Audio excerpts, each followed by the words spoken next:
kita bertiga dengan Ibu Tina dan Ibu Yulian semuanya hadir dalam acara Zoom ini. Kita akan memulai dengan, saya ingin menyapa dulu Ibu Monik ya, Ibu. Pagi Ibu. Ya, pagi Bu Katrin. Ya, salam kenal Bu dari kita WKRI Ranting Ya. Lukas. Terima kasih. Baik, untuk bagian besar udah kenal kok. Iya, kita baru Jumat di ini ya Bu ya, di video hari ini. Iya, Cuman by phone aja dan WA. Iya, Baik Ibu-Ibu, kita akan mempersingkat waktu memulai acara hari ini dengan doa pembukaan yang akan dipimpin oleh Ibu Tina. Dipersilahkan Ibu Tina.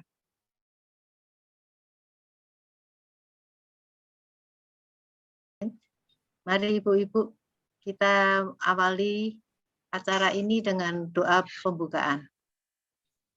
Dalam nama Bapa dan Putra dan Roh Kudus. Amin. Allah Bapa kami yang maha baik, kami bersyukur untuk hari baru ini yang telah Kau anugerahkan bagi kami. Engkau telah melindungi kami selama semalam yang telah berlalu dan memberikan begitu banyak rezeki hingga saat ini.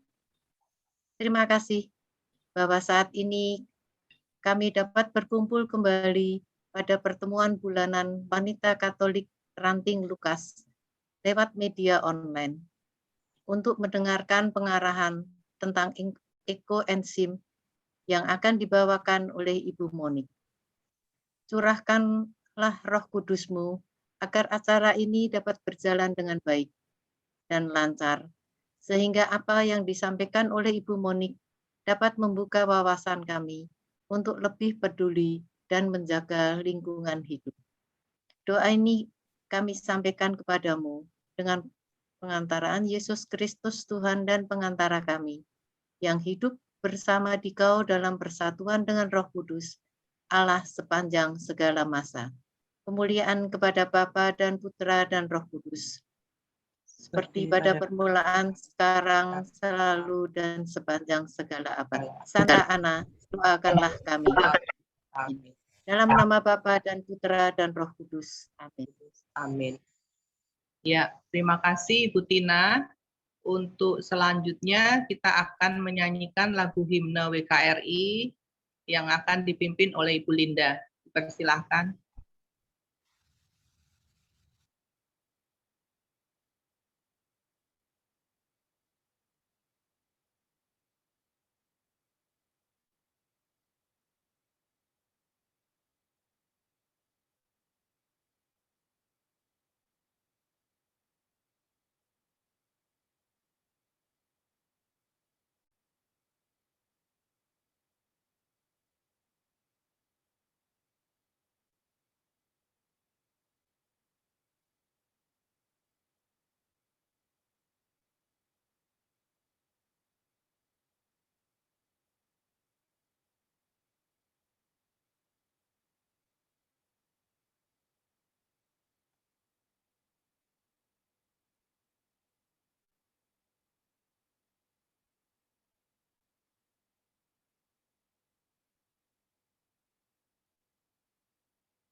Bu Linda, bisa?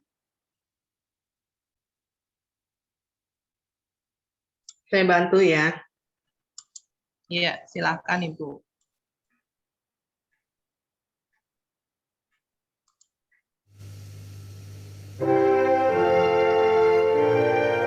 Kedengaran? Sudah, jelas.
terima kasih Bu Dewi dan Bu Ya. Linda. Kita akan lanjutkan dengan renungan singkat yang akan dibawakan oleh Ibu Julian. Dipersilahkan Ibu.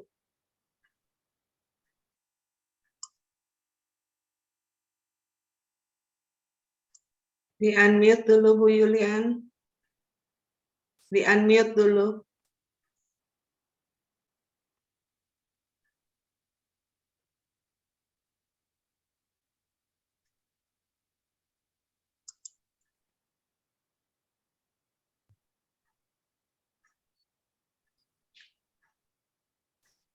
Julian, tolong klik yang aku tulis itu. Diklik.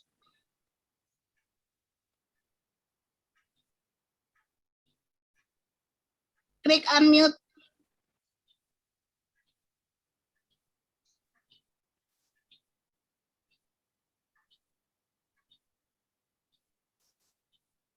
Tolong klik unmute. Ya. Sorry. Mari ibu-ibu kita satukan dalam roh ya. Dalam nama Bapa, Putra dan Roh Kudus. Amin. Kami tahu rohmu ada di dalam hati dan pikiran setiap kami. Tapi mindsetmu tidak sama dengan paradigma kami. Kebanyakan manusia melihat yang kasat mata dengan panca inderanya. Melihat rupa tubuh jasmani dengan tampilannya. Tetapi engkau melihat yang tak kelihatan. Engkau melihat hati dan pikiran kami, maka engkau tahu apa yang sedang kami pikirkan. Sekarang kami mau menggunakan cara pandangmu, yang mana sebentar lagi anakmu akan bagikan firmanmu sebagai renungan. Biarlah hanya isi hatimu yang terungkapkan, agar kami bertumbuh dan berkembang bersama dalam pemahaman kerohanian firman-Mu. Biarlah firman-Mu merevolusi pola pikir kami. Dalam nama Bapa, Putra, dan Roh Kudus. Amin. Shalom. Selamat pagi Ibu-Ibu. Senang sekali saya dikasih kesempatan untuk berbagi renungan dengan Ibu-Ibu semua. Di masa pandemi saat ini, hal buruk dapat dialami oleh siapa saja, tanpa pandang kasta dan suku, dan tidak pernah ada yang menyangka.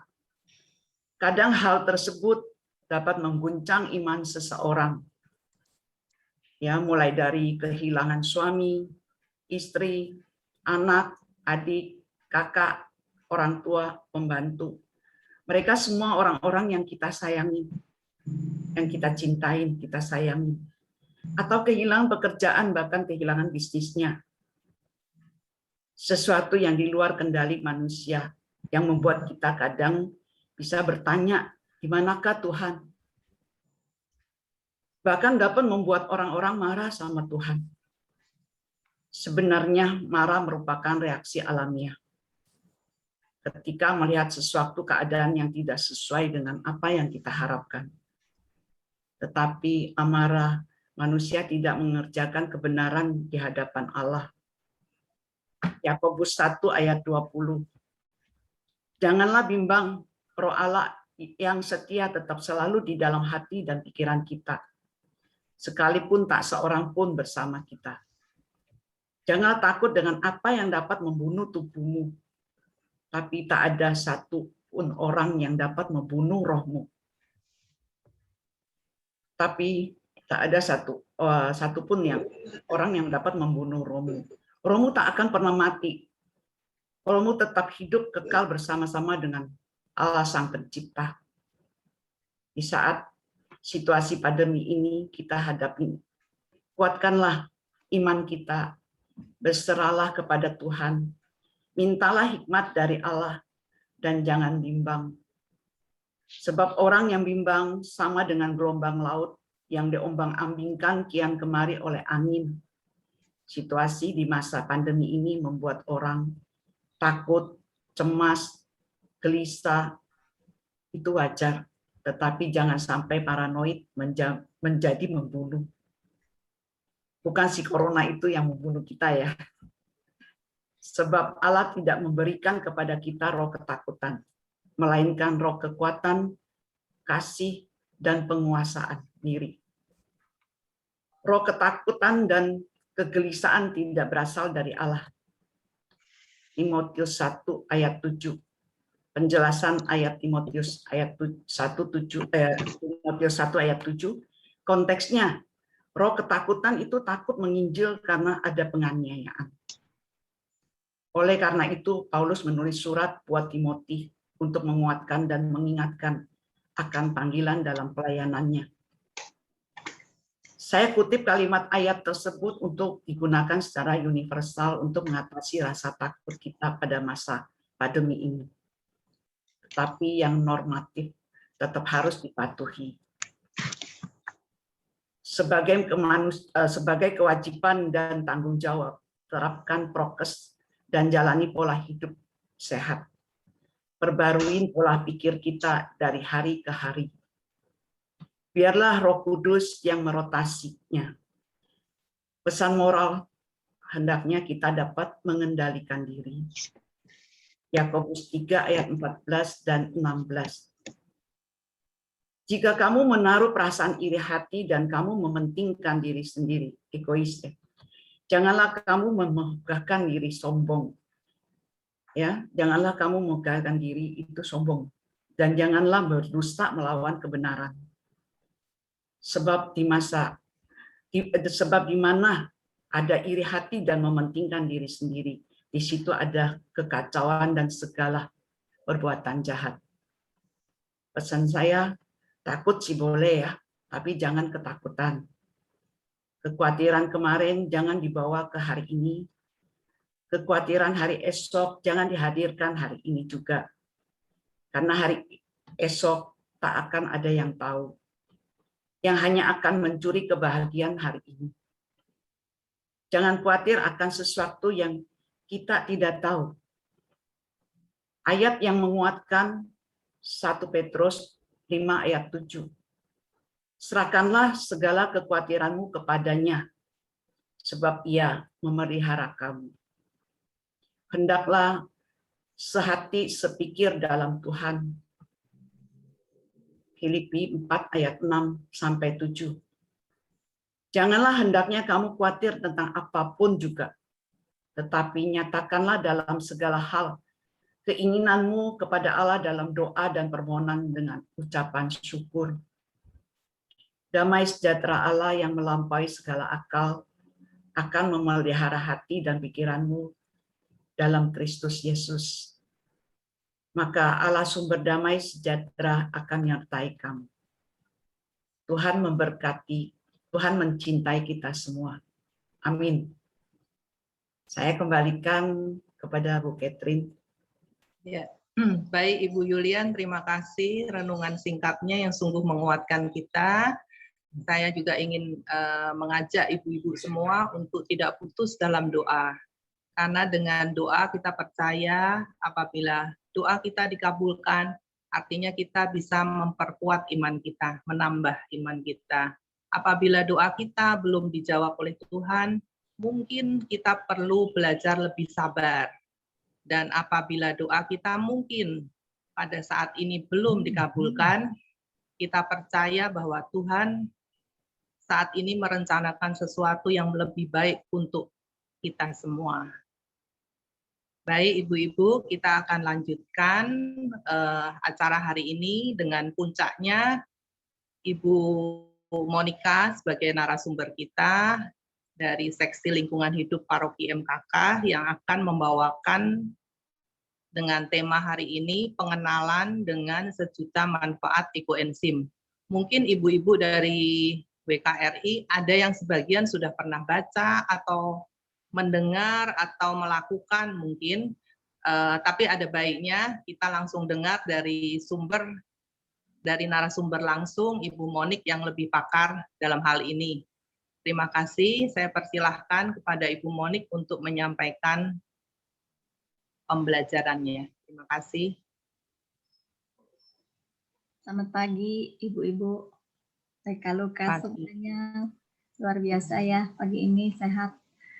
Kayaknya saat-saat ini tuh sehat itu sesuatu anugerah yang luar biasa ya buat kita ya. Ada di antara emang di tengah suasana yang mencekam rasanya dari hari ke hari ya. Memang tadi apa yang disampaikan Ibu Yulian itu luar biasa juga, betul, kita memang psikonya memang takut ya. Dengar setiap hari, saya di sini tiap hari kerja saya di rumah memang, tapi setiap hari saya tuh bisa dengar sering banget gitu ya, ambulans setiap saat itu lewat-lewat, rasanya hati tuh ngilu gitu ya, sedih banget gitu. Memang di tengah ketakutan memang kita takut ya kayaknya, tapi memang benar tadi Bu Yulian bilang ya, kita jangan ketakutan lah, kita harus tetap percaya, kita berserah pada Tuhan Yesus ya, ibu-ibu. Kita tetap semangat. Saya juga senang pada pagi hari ini ternyata ibu-ibu WK Lukas juga tetap bersemangat ya, berkarya, berkumpul, apalagi saat ini mau belajar ya tentang ekoenzim. Mungkin ada yang udah tahu juga ya apa itu ekoenzim ya, tapi nggak apa-apa, saya akan share screen, bisa ya.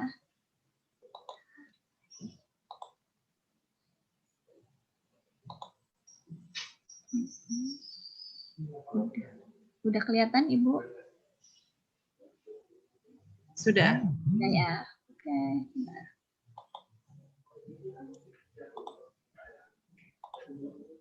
Oke, ya. Lebih jelas ya. Baik, ibu-ibu yang luar biasa, hari ini kita mau belajar apa itu ekoenzim. Kalau udah ada yang mengenal atau mungkin sedikit mengenal, mungkin memang saat ini ekoenzim itu yang lagi booming ya. Sebenarnya di beberapa daerah seperti di Bali, di Bandung, di Medan, di Lampung dan beberapa tempat itu bahkan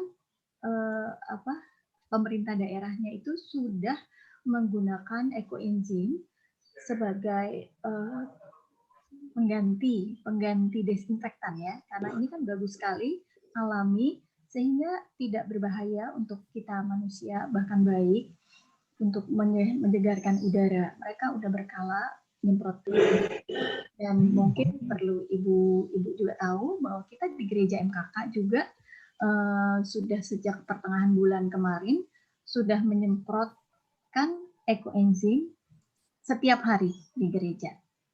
Luar biasa ya. Dan di RW saya juga seminggu 4 kali. Jadi setiap blok itu, RW saya kan 2 blok ya, setiap blok itu 2 hari sekali disemprot ekoenzim juga untuk desinfektan. Menyegarkan udara, ya, mengurangi polutan, dan sebagai desinfektan juga. Baik, saya akan share apa itu ekoenzim ya. Bagi ibu-ibu yang belum mengenal sama sekali, mungkin saya akan jelaskan apa itu ekoenzim ya. Bahwa ekoenzim itu adalah cairan alami yang serbaguna, yang merupakan fermentasi dari 3 item yang sangat setiap hari sangat kita kenal ada di rumah. Yang pertama adalah gula ya. Gula itu bisa gula merah dan molase. Kalau yang belum tahu molase ini adalah limbah daripada pabrik tebu ya. Dan ini jauh lebih murah dari harga gula. Dan biasanya komunitas ekoenzim itu pakainya molase karena lebih ekonomis ya, lebih murah. Tapi kalau ada gula, sementara mau coba-coba ada gula, boleh juga. Awal-awal saya juga pakai gula merah. Terus kemudian yang kedua adalah bahan organik yang masih segar, tapi sisa buah aja. Sisa buah, sisa sayuran. Sisa kalau kita makan jeruk ya, kulit-kulitnya, kita makan pepaya, kulitnya, bijinya ya. Jadi kita bisa memanfaatkan itu karena di seluruh kulit-kulit buah itu kita tahu buah itu kulit buah itu mempunyai satu enzim-enzim yang cukup baik, makanya dia membungkus buah, menjaga buah di dalamnya ya, dan itu bagus sekali kita fermentasi. Yang ketiga adalah air ya, air yang disarankan itu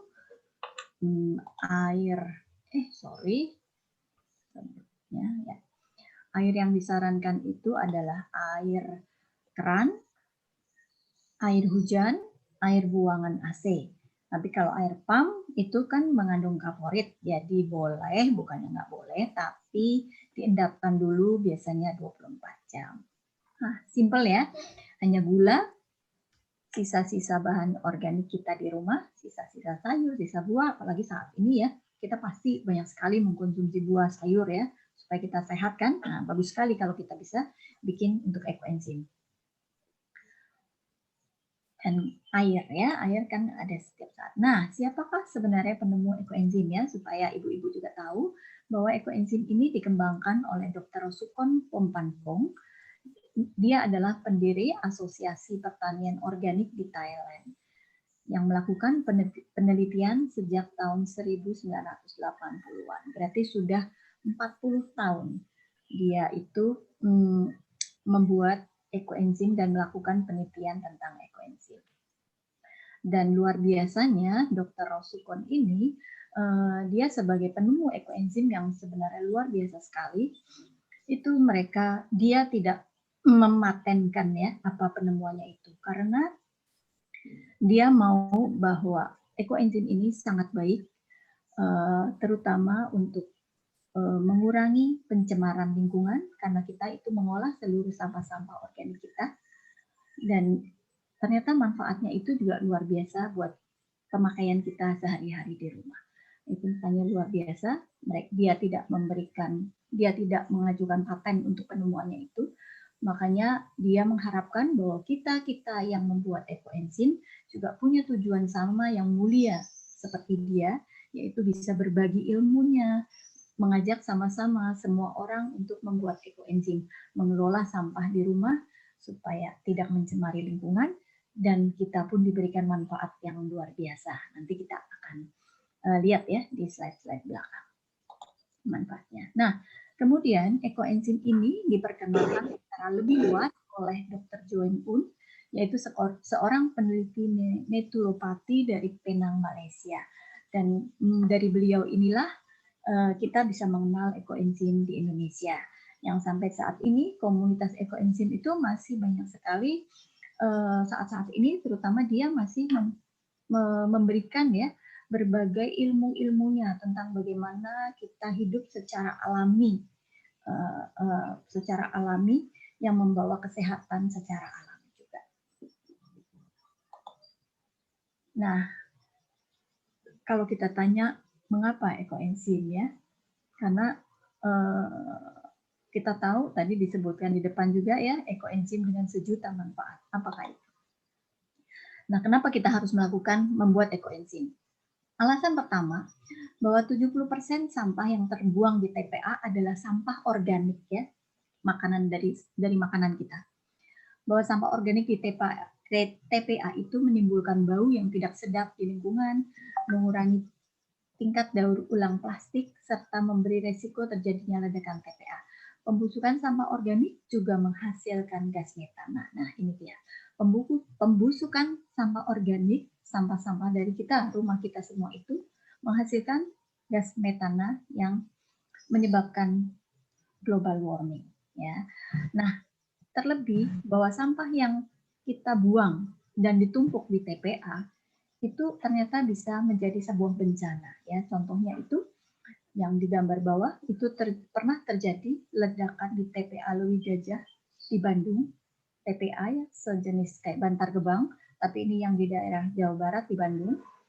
Pada 2005 itu terjadi ledakan, menghilangkan 157 nyawa.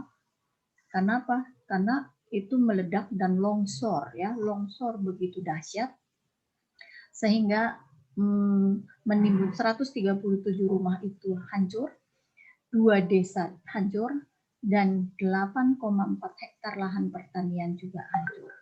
Ya, jadi sangat luar biasa ya. Mungkin salah satu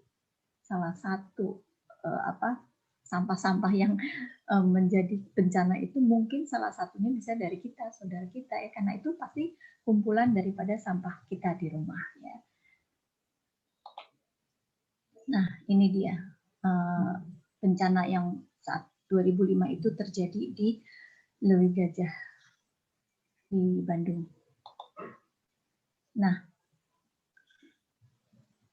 dengan membuat ekoenzim, masalah-masalah tadi yang 70% sampah kita buang ke TPA itu bisa dikurangi, yaitu dengan membuat ekoenzim, mengolah ekoenzim, kita mengurangi beban TPA. Itu kenapa kita harus membuat ekoenzim. Kemudian yang kedua, bahwa kita di rumah biasanya kan menggunakan produk-produk bahan sintetis ya. Nah, semua bahan sintetis ini berbahaya, baik bagi kesehatan kita, juga berbahaya bagi lingkungan. Nah, dan kedua, bahwa kemasan produk-produk tersebut, pastikan dikemas ya. Nah, produk-produk itu juga mencemari, kemasan dari produk itu juga mencemari lingkungan. Karena saat ini baru sebagian kecil yang bisa didaur ulang. Memang sudah banyak ya digembar-gemborkan di MKK juga. Ayo kita pilah sampah, kita setor sampahnya ke bank sampah ya, tapi itu masih sangat kecil yang bisa sampai ke tempat daur ulang. Jadi bahan-bahan kimia yang kita pakai di rumah, baik dari kecantikan maupun sampai bersih-bersih di rumah ya, seperti pel, sabun, pewangi gitu ya, dan lain-lain, deterjen, macam-macam, sampai pada segala kosmetik kita. Itu semua selain bahan-bahan kimia yang limbahnya juga mencemari lingkungan, tapi kemasannya pun mencemari lingkungan. Jadi double efeknya. Nah, ekoenzim ini bisa menjadi alternatif alami yang menggantikan bahan-bahan sintetis yang berbahaya di rumah tadi. Dengan membuat ekoenzim, kita mengurangi produk limbah sintetis dan sampah plastik kita, ya, sampah kemasan. Dan ekoenzim juga memiliki banyak manfaat yang akan dibahas nanti kita di akhir modul kita. Nah, jadi Ibu Bapak ya, Ibu-Ibu, kita tahu bahwa ada satu slogan bagus, yaitu kitchen waste adalah the beginning of life. Turn of organic waste into usable things ya. Jadi dengan ekoenzim kita bisa mengubah sampah yang kita tadinya buang menjadi sesuatu yang sangat bermanfaat. Jadi karena semua ini bermula dari dapur ya, apalagi nih ibu-ibu ya, semua pasti yang memanage dapur kita masing-masing di rumah ya. Nah, dari dapur inilah sebenarnya dunia kita ini ke depan itu ditentukan. Bagaimana kita memperlakukan apa yang ada di dapur kita, terutama untuk buangan-buangan sampahnya. Apa yang kita lakukan itu bisa menentukan bagaimana dunia kita ke depan untuk generasi yang akan datang ke depan. Jadi kalau kita mau mengolah dengan baik, maka kita akan bisa memberikan warisan yang baik, dunia yang baik untuk anak cucu kita. Sayangi bumi, sayangi diri. Dengan membuat ekoenzim, kita telah berpartisipasi mengurangi beban bumi, sekaligus menerapkan gaya hidup minim kimia sintetis. Ya, jadi, luar biasa sekali sebetulnya kalau kita mau membuat ekoenzim. Oke, sekarang kita dengan berbagai manfaat tadi ya, tentunya ibu-ibu terus pengen tahu ya, penasaran gimana sih sebenarnya cara membuat ekoenzim. Sangat simpel. Mari kita lihat. Nah, kita pertama kali lihat dulu ya, apa sih peralatan yang dibutuhkan. Peralatannya sangat sederhana.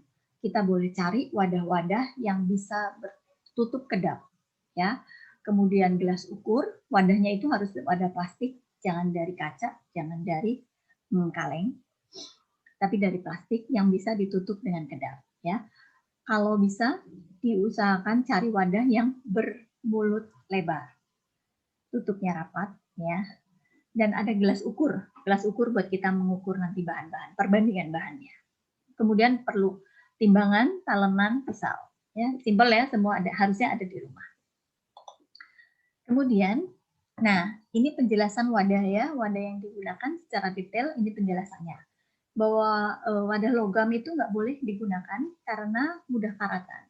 Hasil ekoenzim yang akan nanti kita hasilkan itu pH-nya rendah di bawah 4, jadi bersifat asam, makanya nggak boleh pakai wadah yang logam.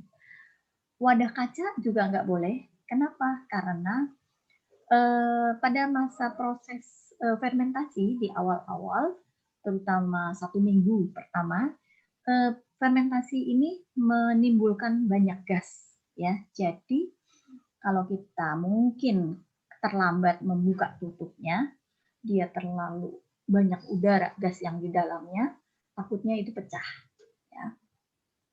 Jadi tidak disarankan pakai yang kaca. Yang ketiga ini wadah bermulut sempit juga tidak disarankan, ya, karena sama alasannya tadi. Kalau bermulut kecil itu cenderung terlalu rapat sehingga gasnya itu nggak bisa keluar sama sekali. Jadi itu juga kalau kita terlambat membuka itu takutnya juga meledak. Tapi kalau kita mau rajin melihat, sebetulnya rajin melihat, rajin membuka sebentar aja sebenarnya nggak apa-apa. Pakai botol-botol mineral, ya. Apalagi sekarang ada yang Cleo yang 3 liter, ada yang mineral yang 15 liter gitu ya. Awal-awal saya juga pakai itu, yang pakai yang bermulut kecil juga. Tapi memang harus selalu dibuka tutupnya itu supaya nggak meledak. Karena kita juga prinsip pegiat LH itu kalau bisa jangan membeli barang baru. Kita coba cari untuk reuse, untuk membuat ekoenzim ini. Yang ketiga, yang keempat ya. Nah, ini baru yang benar-benar benar. Di wadah yang disarankan adalah yang memiliki tutup bermulut lebar. Ya, seperti drum-drum biru ini ya. Tapi biasanya sih kalau buat di rumah-rumah jarang yang mau pakai drum-drum biru besar ya, karena mungkin kapasitasnya cukup besar ya. Jadi drum-drum biru ini boleh yang gede, boleh yang kecil. Kalau saya sendiri di rumah, saya memang lebih suka pakai drum biru yang seperti ini. Tapi yang kapasitasnya itu 60 liter. Karena apa? Karena nggak terlalu repot sih buat saya. Bisa saya seminggu ya. Bisa selama seminggu saya bikin ekoenzim, nggak usah ganti-ganti wadah. Dan yang terakhir itu emang berbahan plastik ya, emang itu bahan yang diminta, yang disarankan memang plastik. Jangan kaca, jangan logam. Oke, itu wadah yang disarankan. Nah, kemudian apalagi yaitu alat tulis, kertas buku, sendok plastik, dan spatula. Kalau sendok plastik dan spatula sih biasanya saya nggak pakai juga, karena ini biasanya buat mengaduk ya. Saya bisa aduk-aduk pakai tangan aja sih. Nah, kalau ada ya pakai apa aja, boleh kayu, boleh juga, asal bersih ya gitu aja. Alat tulis, kertas buku ini nanti buat mencatat. Oke, kemudian kita lihat apa saja sih bahan yang dibutuhkan. Bahan yang dibutuhkan tadi seperti saya udah ungkapkan di depan ya, bahwa bahan-bahan ini sangat lazim ada di rumah kita. Makanya seharusnya kita semua bisa membuat ekoenzim. Tinggal bagaimana kita mau melakukan atau enggaknya ya. Yaitu bagian pertama adalah gula. Perbandingannya 1 bagian, 3 bagian, dan 10 bagian. Itu aja yang selalu diingat. 1 bagian adalah 1 bagian gula. Gulanya itu bisa gula aren, gula Jawa, tapi yang asli ya. Terus yang ketiga adalah molase, limbah tetes tebu ya. Tidak disarankan pakai gula putih karena gula putih itu prosesnya itu menggunakan kimia ya. Jadi tidak disarankan. Oh ya, saya perlu jelaskan tadi saya lupa bahwa di awal sekali slide kalau ada yang melihat tadi di bawah saya tulis bahan itu, materi ini dari Ekoenzim Nusantara ya. Karena saya memang belajar ekoenzim ini mengikuti komunitas Ekoenzim Nusantara. Saat ini mungkin banyak sekali ya di YouTube mungkin, dan berbagai komunitas lain mungkin juga membuat ekoenzim dan memberikan modul-modul ekoenzim. mungkin ada sedikit-sedikit berbeda, tapi saya mengikuti komunitas ekoenzim Nusantara yang memang masih di bawah bimbingan tadi Dr. Joen Un, yang beliau juga masih tetap berkomunikasi dengan Dr. Sukon. Ya, jadi saya menjabarkan semua ini dari modul ekoenzim Nusantara. Ya, mungkin kalau ada yang udah tahu, tapi mungkin ada sedikit berbeda, ya mungkin itu berbeda, tapi saya mengikuti arahan dari ekoenzim Nusantara, modul ekoenzim Nusantara. Oke. Tadi saya udah ungkapkan satu bagian adalah gula dan molase ya. Kalau dari ekoenzim Nusantara tidak disarankan pakai gula putih. Dan kenapa molase? Molase itu sangat ekonomis ya. 1 kilonya itu 12.000 saja ya. Kemudian yang kedua adalah 3 bagian bahan organik. Biasanya kita sebut BO gitu ya, bahan organik. Nah, bahan organik ini syaratnya yang belum dimasak. Jadi benar-benar yang masih segar ya, segar yang fresh, yang masih dari ini. Jadi jeruk ya masih buah jeruk segar gitu. Pisang juga masih pisang segar. Nah, itu kulit-kulitnya kita bisa pakai. Yang tidak dimasak, yang tidak busuk, tidak berulat, dan tidak berminyak ya, itu karena kita mau mengambil enzim-enzim buah itu ya, jadi jangan yang busuk gitu kan, harus yang seger-seger gitu supaya enzim yang dihasilkan nanti baik ya, jangan berulat, jangan berminyak. Nah, kalau berminyak itu apa? Berminyak itu biasanya kelapa ya, alpukat, terus jangan bergetah juga ya, kayak nanas itu kan nanas apa nangka ya, cenderung bergetah. Apalagi kelapa ya gitu, yang bergetah lah. Duren gitu ya, jangan. Duren enak dimakan aja. Komposisinya, ini antara sayur dan buah. Kalau buah aja memang biasanya hasil enzimnya itu lebih segar ya, lebih enak lah wanginya gitu. Tapi kalau kulit, sisa-sisa sayur, biasanya baunya memang agak kurang. Tapi kalau untuk nanti kita mau pupuk ya, untuk pupuk tanaman, sebetulnya lebih baik itu memang dari yang sayur-sayuran. Jadi berbeda ya.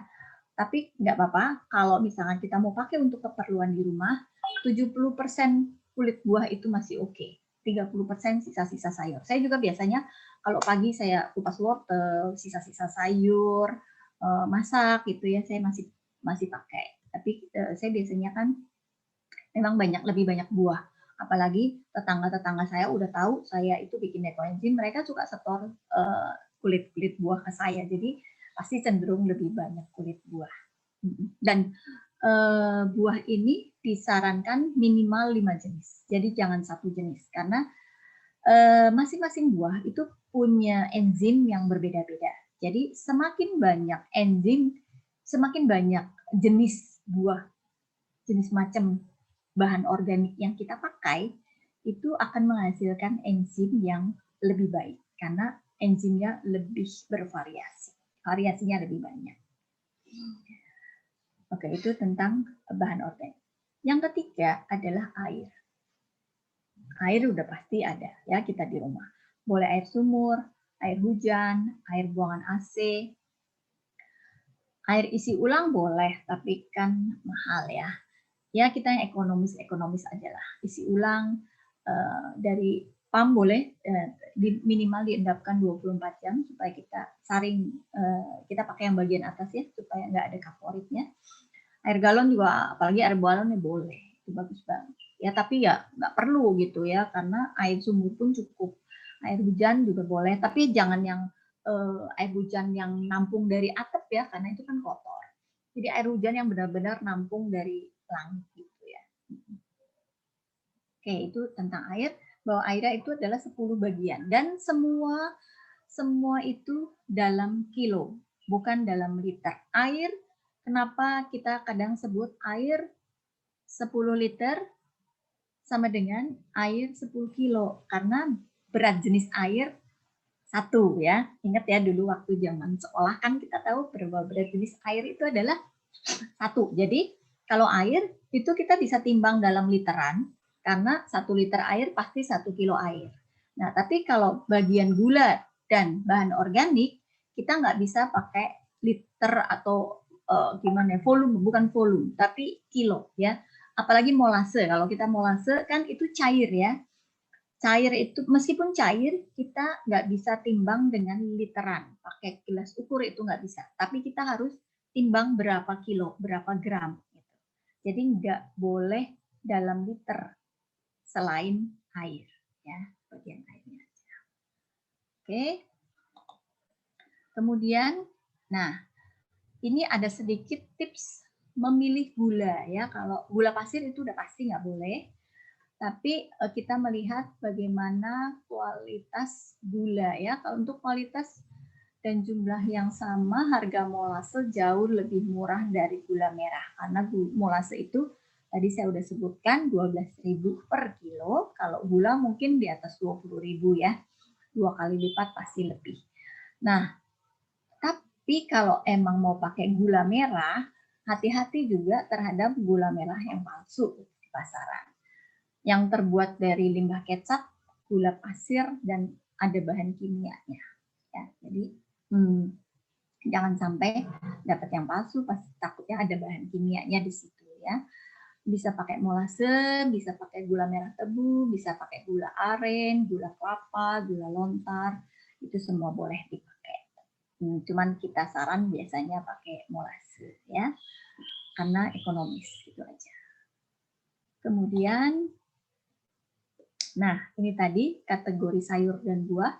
Semua sisa sayur dan buah dapat digunakan untuk membuat koenzim, kecuali yang tadi yang sudah dimasak, direbus, digoreng, ditumis nggak bisa, yang busuk, berulat, berjamur nggak bisa, yang berminyak seperti kelapa dan ampasnya, dan tadi alpukat, kacang, ya itu juga nggak boleh. Kemudian apa yang bisa digunakan sumber air ya? Sumber air yang bisa digunakan itu tadi sudah disebutkan juga, air sumur, air hujan, buangan AC, air isi ulang, air pump, air galon. Air pump diendapkan 24 jam supaya kaporitnya bisa terpisah. Dan air hujan yang ditampung langsung dari langit. Dan itu juga disebutkan sebaiknya diendapkan 24 jam. Oke, air sumur. Biasanya air sumur ya, kalau saya air sumur itu kan suka keluarnya, saya ada selangnya sih ya, hati-hati juga. Kadang itu ada lumut-lumut yang di selang itu suka keluar. Jadi biasanya kalau air sumur itu saya juga suka tampung dulu di ember. Setelah mengendap, baru air yang di atasnya saya pakai buat bikin cleansing. Nah, sekarang kita masuk ke langkah pembuatan ya. Tadi kan bahan-bahannya sudah lengkap ya. Tiga bagian saja, tiga bahan saja. Nanti kalau kurang jelas kita ada sesi tanya jawab ya. Sekarang langkah pembuatan,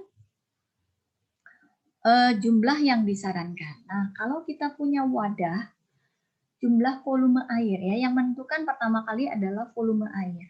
Air yang disarankan adalah 60% dari volume wadah. Jadi ini penting banget ya, Ibu-ibu. Kalau kita punya wadah, kita timbang dulu, kita lihat dulu berapa liter kapasitas wadahnya. Misalkan di sini contoh wadahnya itu 10 liter, ember yang 10 liter.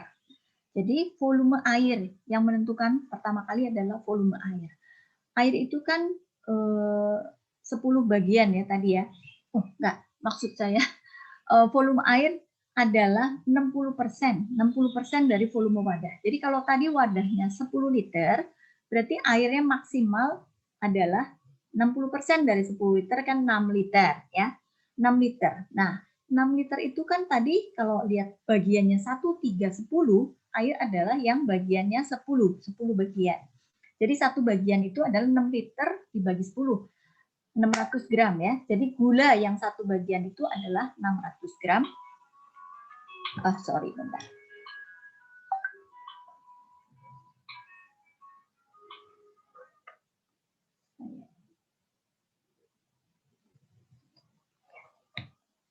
Sorry. Tadi sampai mana sih? Air tadi 6 liter itu kan yang 10 bagian. Jadi kalau 6 liter itu dibagi 10 adalah 600 liter, 600 gram ya. Air kan 6 liter kan sama dengan 6 kilo ya. Jadi 10%-nya adalah 600 gram. Jadi satu bagian gulanya adalah 600 gram dan bahan organiknya itu 3 kali 600 gram. Jadi 1800 gram. Nah, itu rumusan untuk wadah yang 10 liter. Airnya itu 6 liter sama dengan 6 kilo. Gulanya adalah 600 gram dan buah sayuran yang kita harus masukkan adalah 1800 gram maksimal ya. Seperti itu rumusannya. Nah, langkah pembuatannya yang pertama tadi bersihkan wadah. Wadah itu harus dibersihkan ya. Wadah dibersihkan pakai sabun ya, bersih dari sisa sabun atau bahan-bahan kimia atau kalau bekas minyak gitu ya, kita harus bersihkan dulu supaya itu wadahnya benar-benar bersih. Terus ukur volume wadah, tadi ya kita ukur berapa liter kapasitas satu penuh wadah itu. Baru kemudian kita hitung berapa persen, tadi 60% untuk volume airnya. Setelah itu kita hitung berapa gulanya, kita masukkan gulanya sesuai takaran, yaitu 10% dari berat air. Kemudian setelah diaduk, ya, masukkan potongan-potongan sisa buah dan sayuran seberat 30% dari berat air. Lalu diaduk rata. Setelah diaduk rata, semuanya sudah tenggelam, masukkan, pastikan bahannya itu semua tenggelam. Kemudian ditutup rapat. Ya, ditutup rapat di sini ditulisnya sampai panen. Tapi nanti ada dalam prosesnya itu kita harus apakan ya. Nah, pada saat selesai, nah itu tadi perlunya kertas dan pensil, berikan label tanggal berapa kita membuat ekoenzim ini. Tulis dan tempel di wadahnya supaya kita nggak lupa. Karena proses fermentasi ini memakan waktu cukup lama juga ya, selama 3 bulan.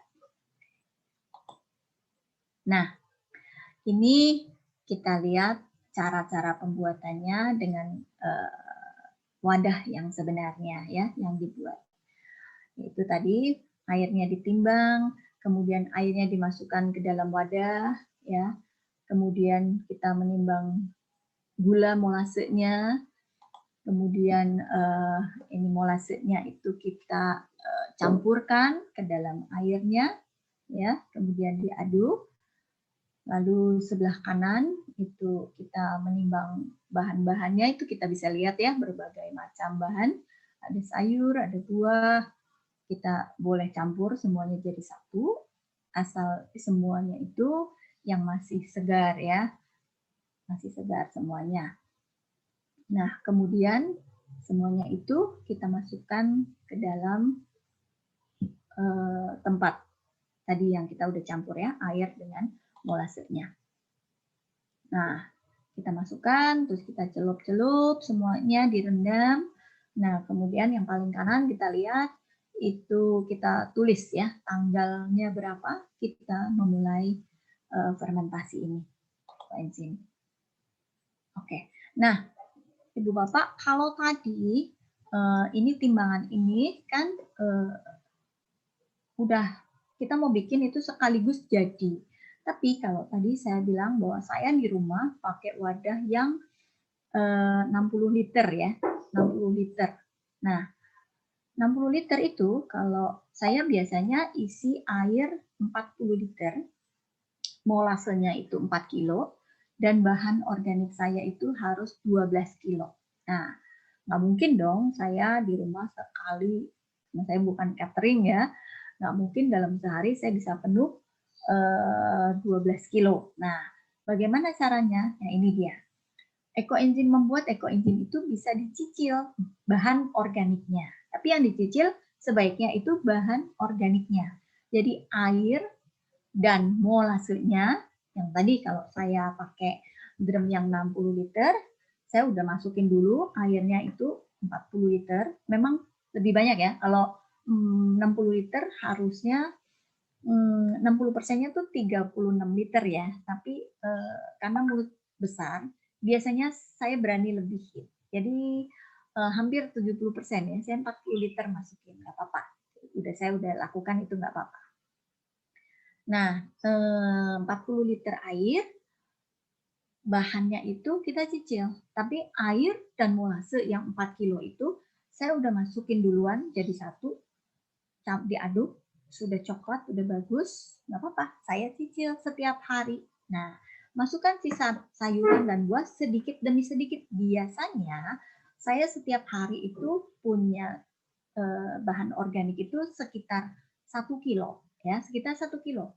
1 kilo, tapi karena saya sering dikirim dari tetangga, suka makan buah apa, mereka kirim, ya, ada beberapa tetangga yang memang kirim ke saya. Jadi biasanya rata-rata sehari saya bisa hampir 2 kilo, ya antara 1 sampai 3 kilo itu suka bisa masukin. Jadi setiap hari masukin aja. Sehari ini misalkan 1 kilo, saya catat 1 kilo.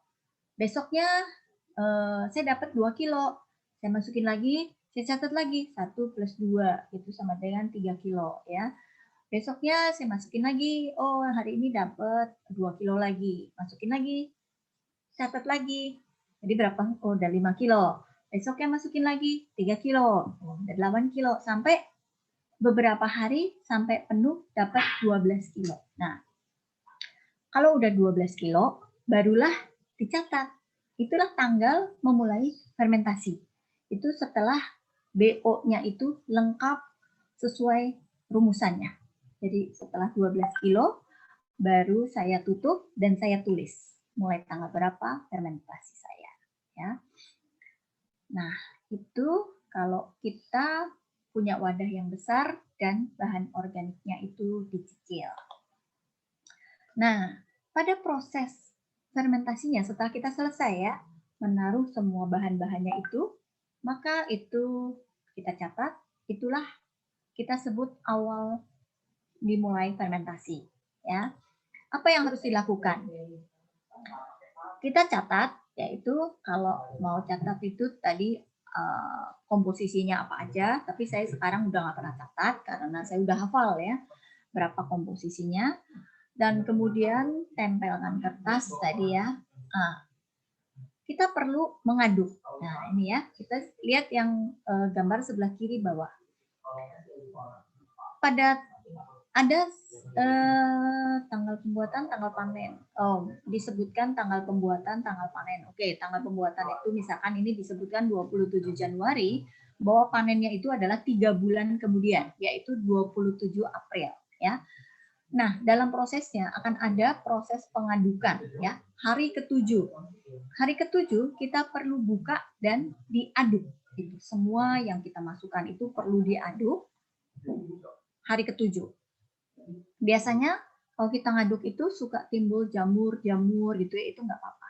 Ada bahkan yang menggunakan jamur itu sebagai masker ya, masker. Kalau yang udah maksudnya udah biasa akan mau pakai itu masker ya, buat masker kita.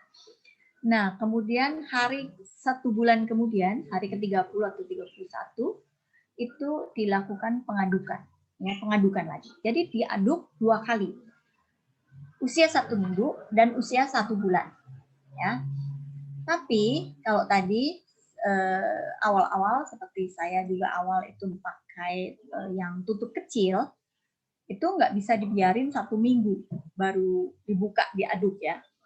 Tapi diperlukan hari-hari sebelum 1 minggu itu kita perlu buka tutupnya sedikit aja. Misalkan contoh ya, saya ada ini dibuka sedikit aja, cuma asal bunyi ces gitu, tutup lagi, nggak perlu dibuka tutupnya ya.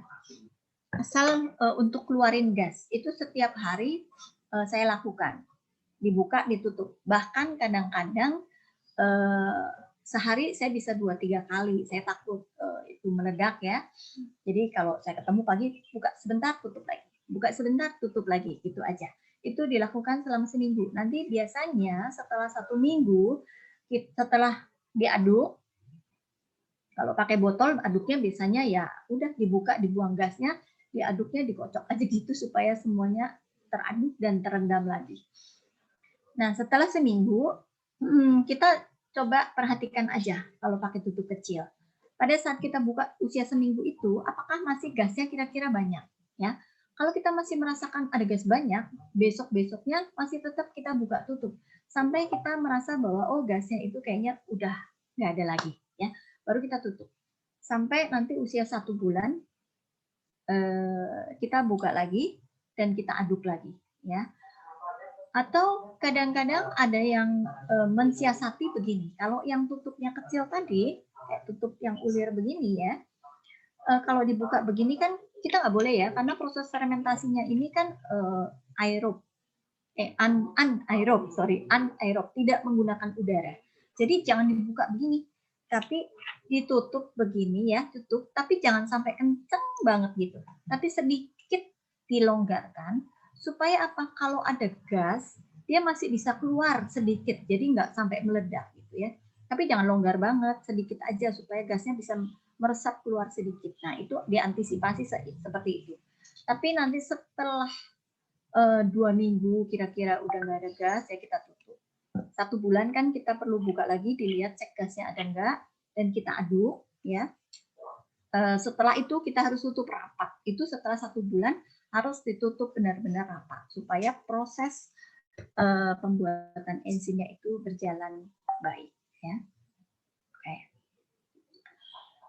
Itu kalau itu pada proses pembuatannya, jadi harus dibuka, diaduk pada usia 1 minggu dan pada usia 1 bulan. Setelah itu kita tutup, tunggu sampai usia panen. Nggak boleh dibuka-buka lagi. Oke. Setelah selesai, kita tadi menyiapkan semua bahan dan tutup, kita kasih label mulai fermentasi. Kita tempatkan wadah tadi ekoenzimnya. Di sini kita bisa lihat, untuk menghindari kontaminasi, tempatkan wadah larutan fermentasi di tempat yang satu, tidak terkena sinar matahari langsung. Ya, jadi selama proses fermentasi, sebaiknya wadah ditempatkan di tempat yang cukup teduh, ya, memiliki sirkulasi udara yang baik, dan dijauhkan dari berbagai radiasi atau energi yang ada, ya, misalkan dijauhkan dari wifi dan dijauhkan dari tempat yang kurang nyaman, ya, seperti WC, tong sampah, itu kan tempat yang kurang baik, ya. Jadi jangan di dekat-dekat yang itu. Stop kontak itu pun mengeluarkan seperti energi, ya, itu nggak boleh juga. Tempat pembakaran sampah dan bersebelahan dengan bahan kimia. Mungkin di rumah mungkin kalau ada ibu atau ibu yang mungkin harus menyediakan bahan kimia untuk produksi sesuatu, ya, itu sebaiknya tidak ditempatkan bersebelahan dengan bahan kimia tersebut. Nah, itu penempatannya supaya baik. Nah, setelah proses tadi selesai, hari ke-7, hari ke-30 kita buka, terus kita tutup sampai dengan 3 bulan. Nah, sampailah pada masa panen ekoenzim. Lihat. Panen ekoenzim itu dilakukan bisa dengan berbagai cara. Intinya adalah menyaring bahan-bahan organik tadi yang kasar supaya kita bisa mendapatkan air ekoenzim yang bersih, yang bisa akhirnya nanti dibeningkan, ya. Jadi biasanya kalau saya kan di drum yang besar itu, ya, pertama untuk menyaring yang kasar, bahan organik kasarnya itu saya pakai saringan buah yang kayak baskom aja gitu. Saya saring semuanya. Setelah itu bersih di ember, kemudian kedua kali saya saring pakai saringan kain, ya, saringan kain. Peres sampai dapat benar-benar yang bersih, ya, yang bersih. Ya, di sini disebutkan setelah 90 hari ekoenzim siap dipanen. Ada kemungkinan di permukaan muncul jamur putih, bisa dipisahkan untuk manfaatnya. Aduk rata ekoenzim yang bisa dipanen dan kemudian disaring, ya. Kemudian disimpan di wadah yang tertutup. Larutan ekoenzim ini itu sungguh luar biasa. dia tidak memiliki tanggal kedaluarsa. Bahkan disebutkan semakin lama itu semakin baik khasiatnya, ya, luar biasa ya, Ibu. Dan ampas halusnya tadi kan kalau kita menyaring biasanya kan nggak bisa langsung bening ya. Biasanya kalau saya panen itu saya tempatkan dulu di wadah, misalkan karena saya banyak ya, 40 bisa 45 liter dapatnya. Biasanya saya taruh di wadah galon yang cukup besar, yang misalkan seperti galon le mineral atau galon air yang 3 literan itu ya, Cleo dan lain-lain. Itu saya taruh di situ aja. Setelah disaring pakai kain tadi ya, saya taruh. Biasanya saya endapkan lagi. Setelah dapat beberapa minggu ya, biasanya dia itu akan terlihat. Yang di atas itu sangat bening. Lama-lama di bawah itu seolah ada endapan ya, endapan halus gitu. Nggak apa-apa. Setelah biasanya kalau setelah bening itu udah kelihatan bening, saya tuang lagi ke botol-botol yang lebih kecil. Dan sampai endapan yang halusnya itu saya pisahkan, yaitu saya pakai lagi. Itu saya pakai untuk bebersih WC, bebersih lantai, itu bagus sekali ya. Seperti itu. Pakai yang ditutup rapat udah nggak apa-apa ya. Nah, pengemasan ekoenzim di sini disebutkan bahwa hasil panen ekoenzim bisa dikemas di botol kaca atau botol plastik tertutup rapat ya. Disarankan ekoenzim dikemas di botol-botol kecil untuk alasan kepraktisan dan menjaga kualitas. Bahwa tadi kalau kita mau pakai keseharian sebaiknya pakai yang botol kecil. Supaya apa? Supaya stoknya itu jangan kebanyakan buka tutup kan kita tuang pakai gitu ya. Jadi terkontaminasi udara luar. Sebaiknya yang kita mau pakai kita tadi dikemas botol-botol kecil supaya ya udah yang botol itu aja yang terkontaminasi, tapi stok kita yang lain itu bersih gitu ya, nggak terkena udara gitu. Jadi kalau kita mau pakai lagi baru kita ambil lagi yang baru kita pakai. Jadi nggak seluruhnya terkontaminasi udara, supaya lebih awet dan kualitasnya bagus. Oke. Nah, standar baik ekoenzim. Ekoenzim yang baik, yang berhasil, itu berbau aroma segar khas fermentasi. Biasanya enak sih baunya ya. Dan kalau kita punya pH meter, biasanya dicek pH meter, pH-nya harus di bawah 4. Ya, maksimal 4 sih masih oke. Jadi di bawah 4, makanya itu bersifat asam ya, Ibu-ibu. Ekoenzim ini bersifat asam. Jadi nggak boleh ditempatkan di tempat yang logam, karena bisa karat. Jadi yang udah jadi boleh ditempatkan di tempat yang kaca atau plastik. Baik, dilanjut. Nah, selain tadi kita ambil cairan ekoenzimnya, nah, manfaat ampasnya juga ada. Makanya luar biasa ya, Ibu-ibu. Nah, untuk apa? Ampas ekoenzim pasca panen bisa digunakan untuk, satu, kita lihat, membersihkan saluran kloset. Kita blender dulu bahan tadi ya, ampas ekoenzimnya kita blender, itu udah lembut kok dia. Dia udah lembut karena udah difermentasi selama 3 bulan ya, dia udah lembut. Jadi, tapi supaya nggak mampet juga ya di klosetnya, kita perlu blender. Kita blender, dituang di kloset pada malam hari, dibiarkan, kemudian besoknya kita baru flush gitu ya. Kemudian ada yang bisa untuk mengharumkan mobil, terutama kalau yang kita pakai sirup-sirup itu ya, bisa dikeringkan, dimasukkan ke dalam tas kain kecil-kecil gitu ya, kayak potpuri gitu, diikat. Kalau udah kering itu dia bisa untuk pewangi. Nah, kemudian bisa juga untuk pupuk tanaman organik ya, tapi bukan untuk tanaman pot, karena tadi bahwa ini adalah bersifat asam ya, jadi jangan terlalu banyak. Kalau itu dimasukin langsung ke dalam pot, wow, tanamannya bisa kuning mati Bapak ya. Jadi buat campuran aja. Kalau kita punya tanaman yang cukup besar, boleh ditanam di agak jauh ya, agak jauh, atau bisa kalau kita membuat kompos bisa dipakai untuk campuran di dalam kompos. Nah, begitu tadi cara membuatnya ya sampai selesai. Itu ada manfaat ampas, dan kita akan lihat sekarang apa sih manfaat-manfaat ekoenzim dan kenapa sih kita membuat ekoenzim ya.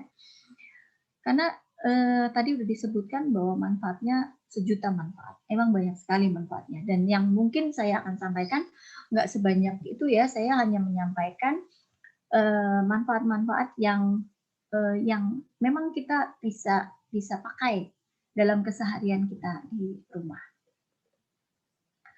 Yang pertama, dan ini saya juga pakai ya, kita biasa pakai kayak karbol, sabun cair ya, penjernih udara, pembersih rumah tangga alami, hand sanitizer, ini semua bisa tergantikan oleh ekoenzim ya. Jadi saya di rumah udah nggak beli lagi namanya pembersih kloset, itu udah nggak lagi. Saya pakai tadi yang saya bilang endapan halus ya, setelah ekoenzim itu dituang, setelah jadi dituang, terus kan di beberapa hari mengendap, saya ambil bening atasnya, endapan bawahnya, endapan halusnya ini saya juga kumpulkan, saya taruh di botol-botol kecil. Nah, ini yang biasanya saya pakai untuk di toilet. Di toilet saya bersihin toilet saya bersihin lantai kamar mandi, dinding kamar mandi ya, kaca kamar mandi, semua bisa dibersihkan pakai wastafel, ya semua bisa dibersihkan pakai ini. Dan apalagi penjernih udara alami ya, seperti sekarang di masa COVID yang makin merebak seperti ini ya, banyak sekali orang juga sekarang melakukan penyemprotan udara ya. Dan saya punya di rumah saya banyak semprot-semprot ya, saya lupa nggak bawa ke atas, biasa di atas. Saya punya semprot-semprotan selalu. Jadi saya kalau mau keluar dari rumah, saya mau pergi atau saya mau kemana gitu ya, beli buah misalkan, saya di mobil saya selalu bawa. Dan saya sebelum keluar ya saya selalu semprotin diri saya sendiri. Saya semprotin dulu sebagai desinfektan, sebagai pencegahan ya. Kalau menurut saya ya, karena saya supaya saya pikir saya udahlah, saya semprotin aja badan saya supaya terbebas gitu ya dari virus-virus yang mungkin ada. Saya semprotin, ntar kan habis saya belanja selesai, saya mau masuk mobil, saya semprot lagi itu, dan barang-barang yang saya semprotin juga. Dan di rumah saya juga sering semprot. Kalau ada orang datang, ada apa, setelah selesai saya juga semprot. Ada barang datang, saya semprot juga. Desinfektannya itu perbandingannya ada, nanti semua berapa pemakaian, cara pakainya itu ada. Itu sedikit sekali. Kecuali tadi untuk yang pembersih kloset, pembersih lantai, saya pakai yang murni ya, murni. Tapi kalau untuk yang tadi semprot-semprot itu 1:400, kalau buat udara itu tanaman 1:1000 ya.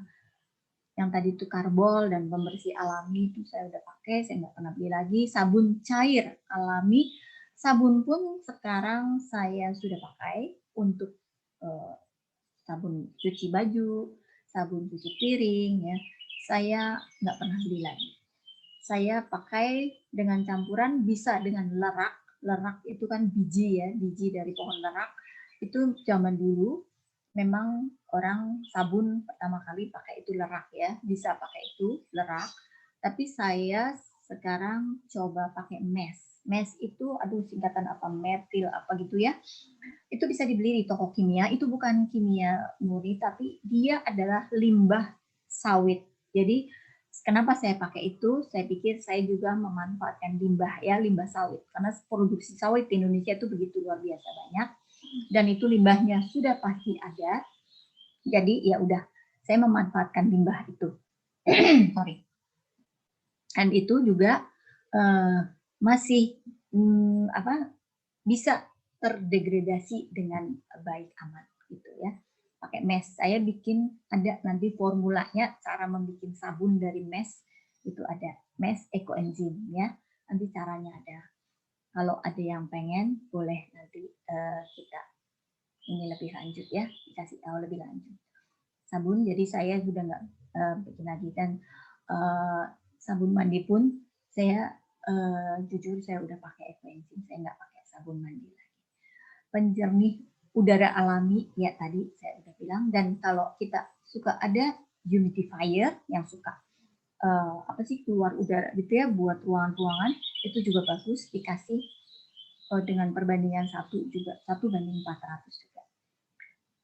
Pembersih rumah tangga alami ya, ini ekoenzim itu bagus sekali mengikat benda-benda kotoran-kotoran yang berminyak. Jadi untuk dapur seperti kompor, bersihin panci-panci itu ya, itu bagus sekali.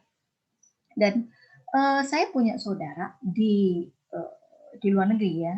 Cici saya itu di Belgia dan adik saya itu di Sydney. Ya, saya suruh bikin juga tuh. Padahal musim sana kan ada dingin ya. Kalau dingin tuh biasanya cenderung lebih lama bikin ekoenzim. Tapi mereka berusaha bikin dan mereka bikin, dan belum lama mereka itu dua-duanya tuh ada kesaksian. Yang satu itu dia panci itu dia gosong dan dia kasih ekoenzim sebentar. Kemudian dia gosok, waduh luar biasa kata dia, hebat sekali gitu. Dan satu lagi adik saya yang di Sydney, dia itu biasa kalau di sana kan semua serba sendiri ya. Jadi dia habis panggang ya tempat bakarannya itu, biasanya dia bilang, aduh saya biasanya kalau nyuci itu tuh susah setengah mati keluarnya. Tapi dengan dia kepikir pakai ekoenzim, dia balurin pakai ekoenzim, dia diemin sebentar ya, mungkin 20-30 menit. Setelah itu dia kesaksian, waduh memang betul luar biasa katanya.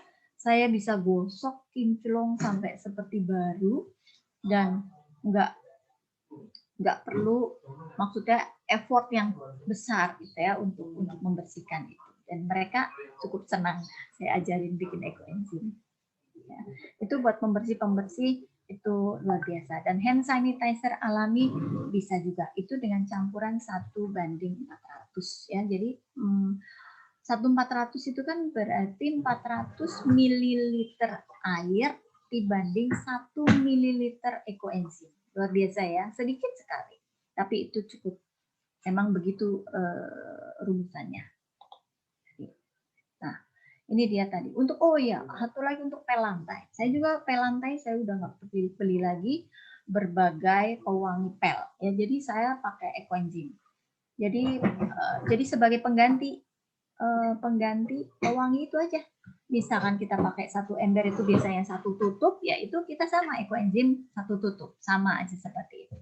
Dan itu cukup, itu bagus sekali ya. Jadi kita benar-benar bisa meminimalkan sebagian pemakaian bahan-bahan kimia yang mencemari bumi ya. Buat cuci toilet, tadi membasmi minyak ya, buat di dapur, cuci piring, cuci baju ya, itu ada rumusan-rumusannya dan cukup efektif kalau menurut saya ya. Dan kemudian ini ada manfaat udara, air, dan tanah ya. Jadi memang bagus sekali, bisa untuk pupuk saya juga pakai setiap hari. Saya semprot tanaman saya dengan ekoenzim perbandingan 1:1000 ya, 1:1000 dan bagus sekali, segar, dan anggrek-anggrek juga pada berbunga ya, bagus ya. Nah, ini yang sudah berani ya, mungkin bisa meningkat untuk pemakaian kesehatan ya, seperti bisa untuk sikat gigi, kumur yang saya juga sudah lakukan, kumur-kumur dengan ekoenzim pagi dan malam.